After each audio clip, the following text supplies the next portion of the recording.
Ladies and gentlemen, this is TVP World. You're watching World News. I'm your host, Benjamin Lee, and these are the latest headlines. President Zelenskyy says Ukraine will begin talks on security guarantees with the United States once the proposed 30-day ceasefire takes effect. Our Ukraine correspondent, Katerji, has the latest from Kyiv. So after the Ukrainians agreed to a 30-day ceasefire proposal with the US delegation in Jeddah, Saudi Arabia on Tuesday, Russia has continued to bombard Ukrainian cities, killing 14 people and injuring 33 others in overnight attacks across the country. Now, Donald Trump, in response to this news about the ceasefire proposal, says it takes two to tango, and that's very much the case. While the Ukrainians have agreed to a ceasefire, there has been no agreement yet from the Russians or even any indication that they may choose to respect this ceasefire proposal put forward by the Ukrainians and the US. As for the security guarantees, we will talk about them in more details if there is a ceasefire for 30 days. These 30 days are given to prepare a draft. We have our proposals, but we will draft the steps that we will agree on with our allies and formats of security guarantees which Ukraine will have after the war is over.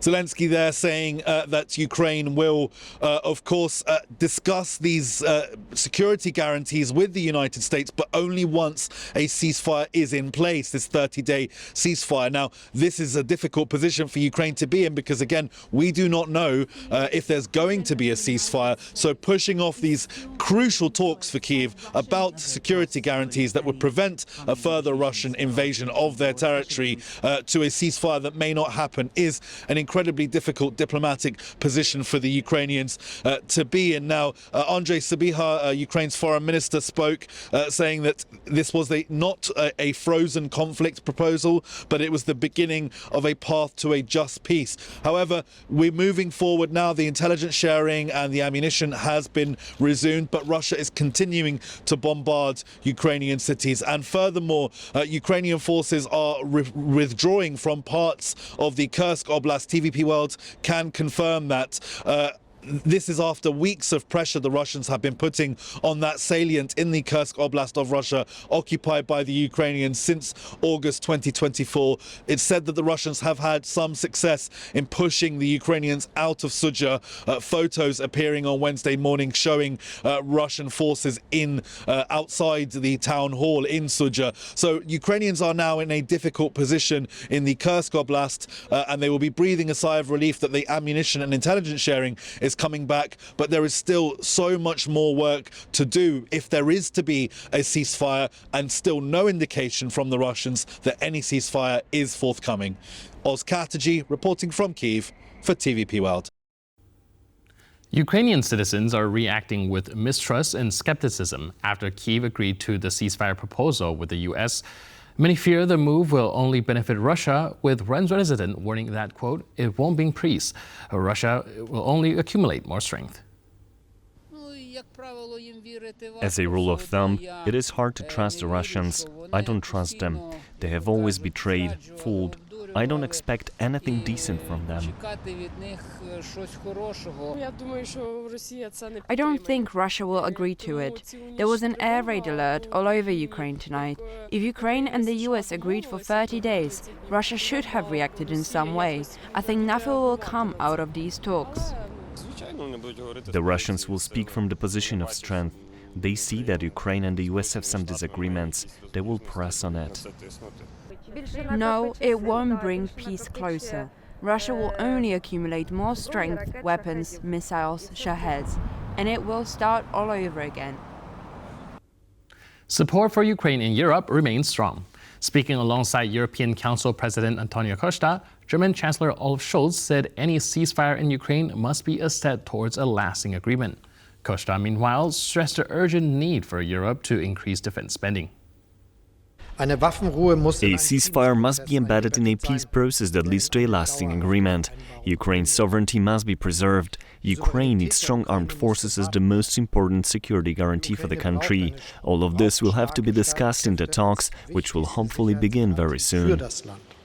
It's clear that Europe's need to assume greater responsibility in their own defense And that means that we need to spend more, faster and better. And for this, we need to work together and to create our capacity to invest on defense. Yulia Osmolovska, director of the Kyiv branch of the GlobeSec think tank, says the latest ceasefire proposal will be a litmus test for Russia's sincerity in seeking peace. In an interview with TVP World, she reflected on whether Russia will respect agreements reached by Ukraine and the US and outlined the key challenges ahead. We shouldn't be saying that the ceasefire has been agreed at this stage, because definitely we need to wait for a response from Russia, because it's not something to be agreed between Ukraine and United States only. We have an important player and actually a rule breaker and aggressor in our country who actually has to take his say on that. Russian side and their responses, at least what we can grasp from the public sources, are mixing demands and kind of statements when it comes to ceasefire and to peace settlement together. So if referring to Sergei Lavrov stuff, he said that we won't be accepting anything which could be detrimental to Russian interests, and as part of it, the presence of European troops in Ukraine. But this is something that should be discussed within this framework of peace settlement. When it comes to ceasefire, very simple actions are required, like stop fighting, don't send any drones and missiles over Ukraine. And then also our president said that he is ready to consider the stop of the fighting on the front line, on the contact line. So basically, this is something that Russian side has to respond to, and this will be a litmus test for them, definitely. How truthful are they when they claim that they want peace? Russians had been encouraged by this temporary suspension of Americans providing Ukraine with intel's data and also with military assistance. So Russians felt emboldened and intensified their attacks, as you know. On the other side, this is typically Russian negotiation style, if you wish. When they're up to a critical moment to negotiate, they tend to increase hostilities, something that we observed with the Minsk Accords when they were discussed with Ilovaisk Cloak and also Donetsk and Debaltseve Cloak. So this is very typical for Russians to play like that. But as I said again, the most illustrative would be their reaction to American side. Greenland's center-right pro-business Democratic Tit Party secured 30% of the vote, falling short of a majority needed to govern the Arctic territory alone. To lead, the party must now form a coalition with its opponents. Sonia Katerji reports from Nuuk, Greenland's capital. Greenland, a self-governing territory of Denmark, has made its preference clear. Democratic Party, which favors a slow move towards independence from Denmark, won about 30% of the vote. These are the party leaders' hopes for the new parliament.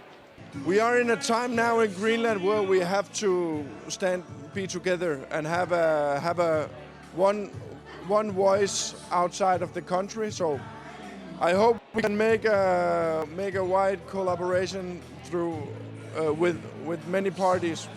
Second came in the Naleraq Party, which in contrast favors a quick shift towards independence from Denmark. My first priority is activating our right to self-determination and becoming a sovereign state. The previously ruling IA Party came in third. This election took place amid insinuations from Donald Trump about wanting to acquire Greenland, leaving most locals with a sense of distaste. I think the way they have been formulated, that either they want to buy Greenland, as we are some kind of commodity that is able to be bought, or they might even consider taking Greenland by force. Wording like that is not appropriate for any nation in 2025. Considering that no party won the majority of the 31 parliamentary seats, the coalition talks are likely to take place in the coming days. From Nuuk, for TVP World, Sonia Katerji. And with that, we conclude this edition of World News. But for more news, update, and commentary, please stay tuned to TVP World.